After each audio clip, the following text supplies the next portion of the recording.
Good afternoon, everyone. My name is Harriet. I'm training manager at LASCO. Welcome to today's webinar. Our first webinar is going to be with Adriana. Adriana is class 18, and she will be talking to us about social entrepreneurship. So allow me welcome Adriana to today's presentation. Adriana, welcome on board, and please give us a brief introduction of yourself and what we'll be looking at and what we expect from the webinar. Thank you. Thank you, Harriet. Hi, everyone. My name is Adriana. As you know, I'm a LASCO fellow from Panama. A little bit of introduction about myself. I started getting passionate about social entrepreneurship since I was 19, when I started a business selling handicrafts from a community, a rural community in Panama, and selling them in gift shops in hotels. I started working with communities and I loved it. I hadn't done that before. I studied social communications, so it was an interesting way of combining what I have learned about corporate social responsibility with working on the ground. Yes, so I love social entrepreneurship. I've worked for 2 social enterprises before, Global Brigades and Think Impact. Yes, for 5 years in total, and now I am going to talk to you about social entrepreneurship in Latin America.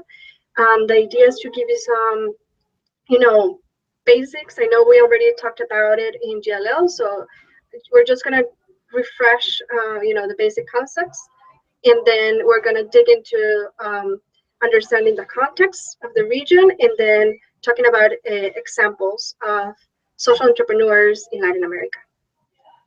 So let's get started.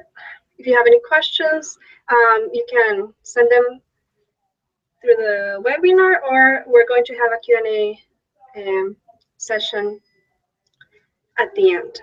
Okay, so let me fix this.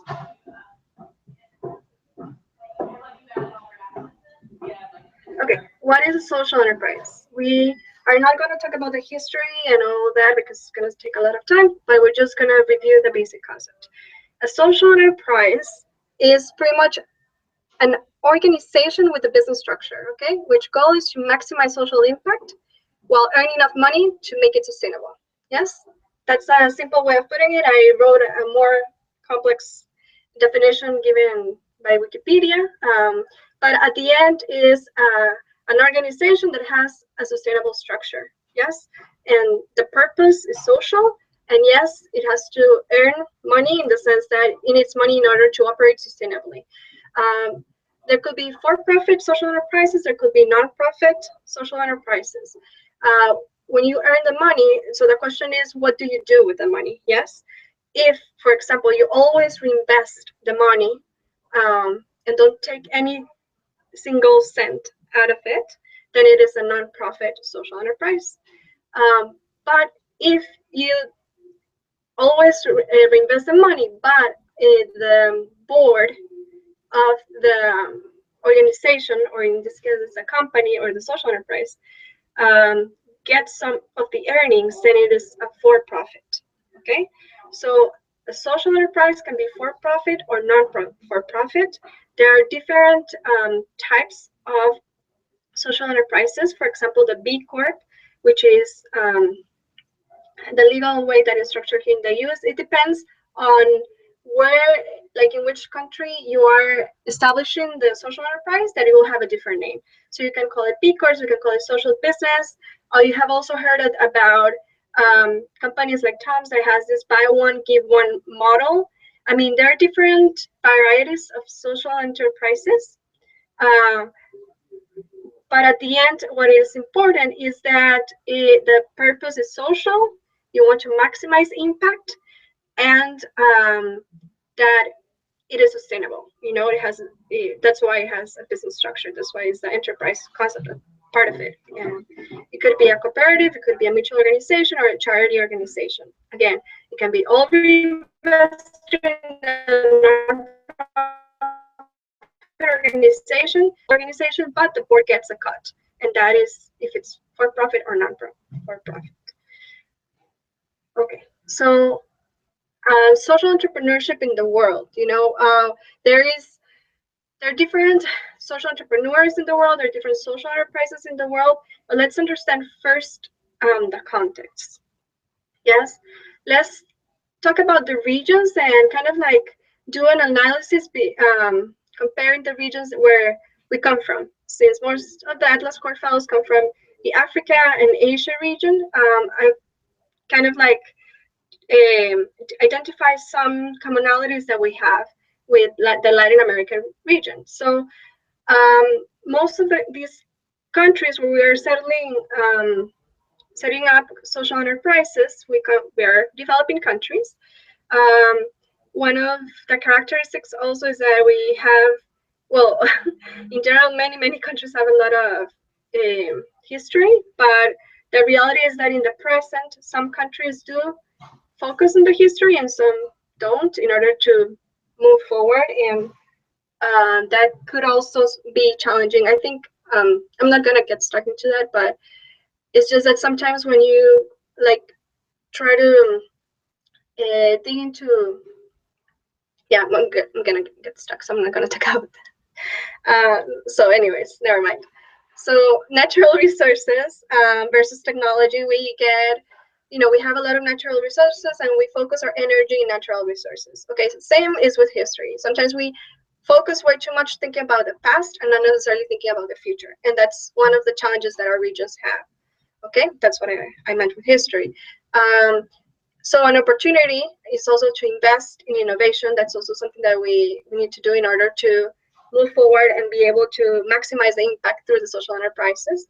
And then the diversity is also an opportunity that we all have because we come from different backgrounds from all these countries. And so identifying where the people are that want to innovate, that want to create a social impact it is important because we need to create a community so that we can have a bigger impact. So let's talk about social entrepreneurship in Latin America. We have 20 countries in Latin America. Right now, we're gonna give example of Mexico, Guatemala, Costa Rica, Peru, Argentina. Okay, I wish I could talk more about the other examples that we have for the other countries, but there's a reason why I've chosen these ones, and mostly is because they're very innovative and they have insights that can help us bring new ideas into our home places and into our sectors and into the work that we do back home or that we currently are doing. So Omar Castillo from Costa Rica and Aldo Proti, who is also from Costa Rica, and Andres Hernandez from Mexico, they founded UPE Places. And UPE Places is very interesting as an online marketplace to book accommodations and experiences in places with local and authentic people. Okay, so in a simple way of putting it, they can arrange you to have a homestay in Costa Rica, okay, or in Cuba, or depending on the countries where they work.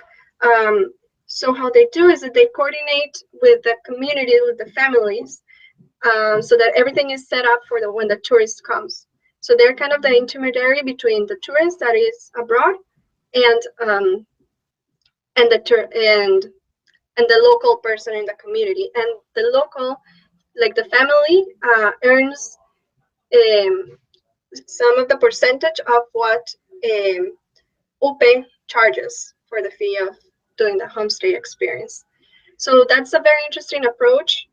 Something that I have to comment also is that we have social enterprises and we have social entrepreneurs. And the social entrepreneurs can have a social entrepreneurial spirit, but not necessarily do they always have to have social enterprises. They can also have projects where they are always like including their passion for creating social change through what they do. So for example, the Places is it's a company that works, yes, like that has a social purpose, but it also has this bigger umbrella that is that it can work as a tourism agency, because that's where they also offer other programs where tourists can buy their packet, and then that money is also something that allows this the social portion of it to operate sustainably. So Jordi Munoz from Mexico, he's a 28-year-old Mexican who founded 3D Robotics. It's the most profitable company in the world as far as civilian use drones go. So he builds drones and he sold it in 2014 for $20 million. The interesting thing about Jordi Munoz is that this is a business based in open source community. He started writing blogs from his house about what he knew, like, you know, he loved mechanics, so he just like started assembling helicopters and little toys, and then started writing about it and reading. He found a blog post about from Wire magazine, and then he started commenting on it and writing his own thoughts and just sharing, you know, all his knowledge and also ideas. And then all this, and then these came into the attention of Anderson, which is the founder of this Wire magazine, which is a big geeky magazine. And then they connected, they built a business, and then all these technologies shared through open source community. So everyone that wants to create a drone can just go to his site and, you know, find one of the examples of how to do it. Depends what you're looking for, but he also provides the service of, you know, selling it to big companies specific to their needs, creating and he outsources all the stuff that he needs from the open source community, so that everyone works in a part of the project. Luis Von An is from Guatemala, and you probably heard me talking about him in the past GLL. He founded Duolingo, and he also founded ReCAPTCHA and CAPTCHA. Okay, okay, let's start with CAPTCHA. CAPTCHA is the little box that you see on top that that you can include your code so that the computer identifies that you're not a robot when you enter a website, you know, or when you want to submit something online. So he created this little tool, and then he realized that many people were spending too much time entering the codes and not necessarily doing something productive because they were just random words. So he decided to create ReCAPTCHA, where he actually took old books that were not being able to translate because, you know, they were handwritten and they were hard to understand, and probably a computer wouldn't be able to scan it and identify it properly and quickly. So he started inserting those words into all the ReCAPTCHAs boxes, and then people, when they insert their code, what they're doing is that they're helping translate a book somewhere in the world that needs translation. And then so many people are doing it at the same time that at the end you can double check, you know, that the word is correct, and then have a complete book translated. And so this also is a concept that he shares in Duolingo, another business that he created, where what he wants to do is to create a platform for people to learn languages for free. So it's an app that you can download, and you can, you know, learn almost every single language is there. It's very interesting because it's kind of like a game, and you earn points, or, you know, you have little hearts to their lives, and if not, like the little owl gets happy or gets sad, it's very funny and makes it very interactive. So it's a way that people can learn a new language and also be able to progress in life succeed, because, as you know, economic development also depends on accessibility to opportunities, and a second language is something that will allow you to take on these opportunities. So he realized that. He realized how expensive it was for someone to learn a new language, so he wanted to create this for free. The next one is Beatriz Perizalli, Argentina. Beatriz started designing clothes for people with special needs. She had a car accident when she was 18, and then she realized how hard it was for her to get some clothes, and also for people in general to get clothes that could, fit her needs. Sometimes, like if you lose one part of your body, or yes, you have so many different body shapes that not necessarily, or features that you need if you have special needs. So that wasn't something that was very accessible in the market, or that they had a lot of options. So she decided to become a designer. And then this idea was founded, and then she started developing more and more until she created La Usina, which is an association right now that employs people that have disabilities. So just to give you an idea, 50% of the world population has special needs. So there's a big market out there, and only in Argentina there's 5.1 million. So there is a lot of opportunity here, and this is an example of a social enterprise from Argentina. Now I wanted to focus on a very interesting case study. Gastón Acurio from Peru. He, more than a restaurant, he wanted to create a movement.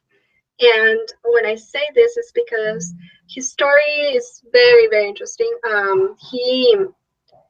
He started, just like a regular guy that liked to cook, and well, he was fortunate enough to live in a family of politicians, and so he was able to, go to study cuisine in France. So he went to a very good cook school, but then he came back, and then just like a regular person that just started to learn cook, cuisine, he wanted to start a restaurant. And then he realized that it wasn't like to create a French restaurant because he learned how to cook, French food wasn't necessarily the easiest thing to do, because there were many ingredients that were not there, and it was also something not in the country and not in Peru. And then it was something that not necessarily will have a lot of potential or ways to grow or to be creative, because it was just what everyone was doing. So he wanted to try to make something different. And everything started by talking with his friends. He started working. Well, first he did like he got a job as a cook, and then he started to, when he had enough money, he created his own restaurant.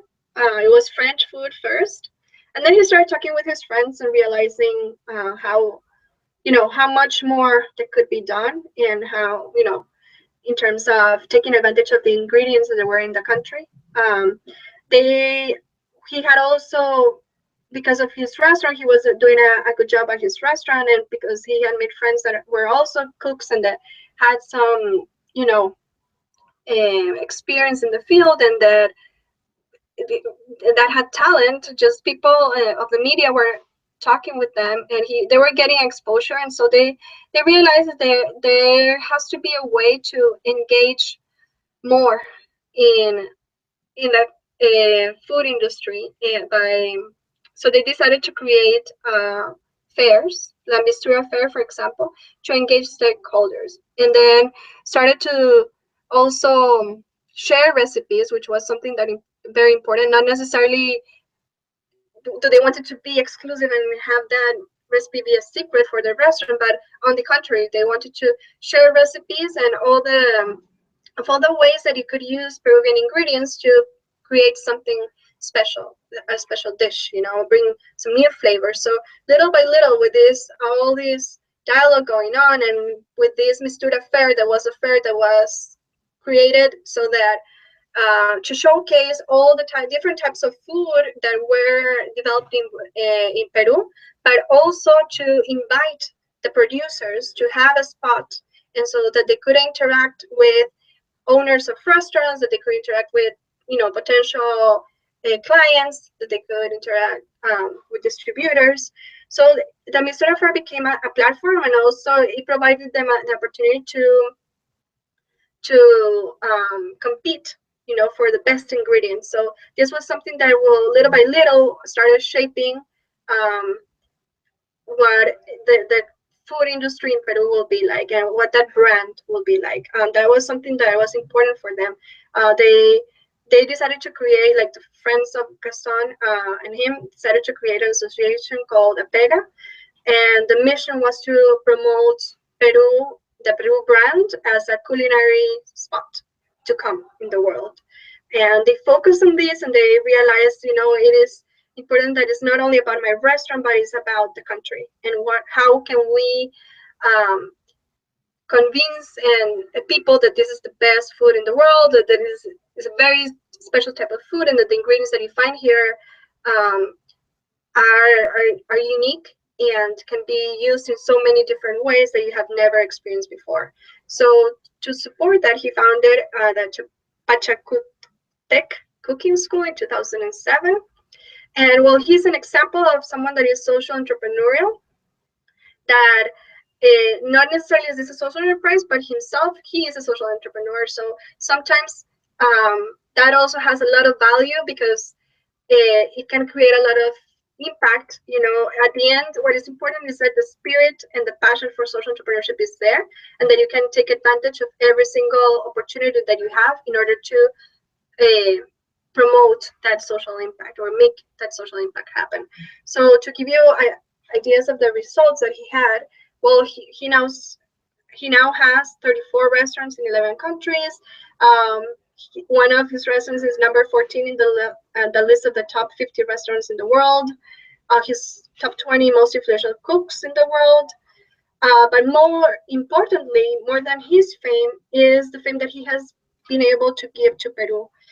In general, people know about Peru because of Machu Picchu and because of the food. And he was a persecutor of that, he and his friends. And so to show that, or as a proof, in 2002, Lima, which is Peru's capital, was named #1 gastronomic destination in England. And by World Traveler Guide, the Peruvian cuisine is one of the top 5 cuisines with most potential in the world. And he also created a documentary, kind of about his passion, not only his story, but also how this story is part of a bigger picture, which is to promote culinary food. The food in Peru, Peruvian food. So wondering how to apply this back home. Well, if you realize there's a recipe, there are 5 key ingredients that all these social entrepreneurs have in common. They all collaborate with each other. They think about, for example, open source, Jordi Munoz with Mexico. It's all about collaboration. Gaston Acurio, sharing recipes, talking with friends, making an association. It's all about collaboration. Beatriz from Argentina, she also integrated, people from disabilities. Like, how can we bring people together, and how we can also create a community, which is another of the ingredients. There has to be a purpose. There has to be a reason for all of this, and not necessarily it's just to create one business. It's not necessarily to have this social business specific impact for the social coming from the social business, but also what can be the greater picture. How can we make sure that all the agents that are trying to make a change in our country or in our region or in the world, how can we connect and collaborate and network so that we can maximize this impact? Because at the end, that's what social entrepreneurs do. They try to maximize their impact, not only with their social enterprises, but by connecting also with the other ones out there. So at the end, social enterprises have a sustainable business model. That's the beauty of the social businesses, is that they are sustainable, unlike nonprofits, or I wouldn't say nonprofits as well, NGOs or just organizations that depend on funds. Social enterprises are sustainable. Okay, it could be for profit, it could be for non-profit. The board can earn, money, and the board or not. But at the end, if it has a social purpose, and that if it's sustainable and it tries to maximize their impact, it is a social enterprise. And there's no fear to fail. Okay, this is something that all the social entrepreneurs have in common, and all the entrepreneurs in general.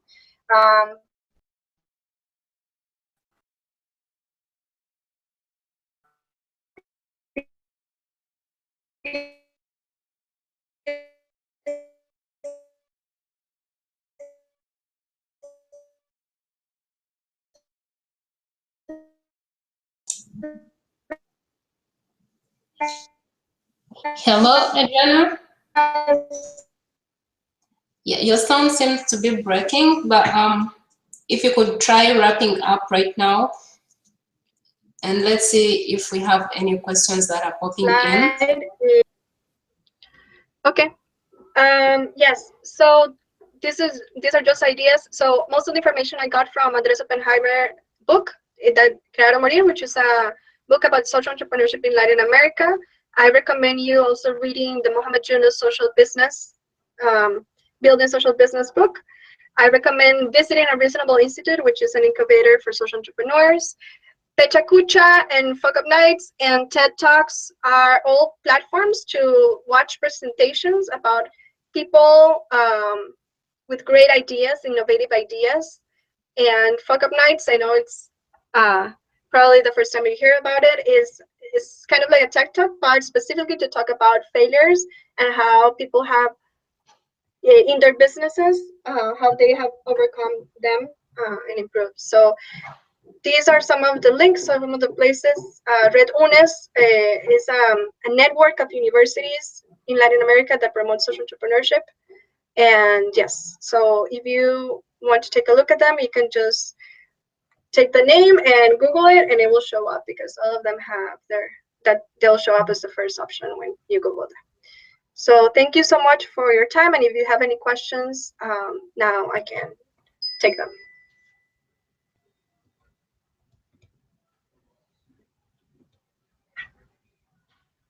Do we have any questions?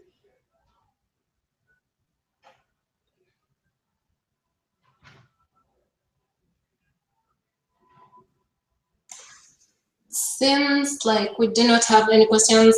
Guys, if there is anyone with any question, please feel free to share your questions. If you have any views that you'd like to share with the rest of the team, feel free to do that. If after the webinar you have questions, we will be sending you the post-reading material, and also Adriana will be available by email, I guess so, Adriana? So if you have questions, you can directly post them to Adriana. Yes, since I have 2 minutes, I'm just going to say that Make Sense is a community of social entrepreneurs worldwide. So since if you're a social entrepreneur, or most likely to be, I will really recommend to go there. It's young people all over the world, and it's a good place to network, to know what's going on. And Unreasonable Institute is good. They have a TV set or programs, so you can see the videos of what social entrepreneurs are doing all over the world, which is very inspirational too.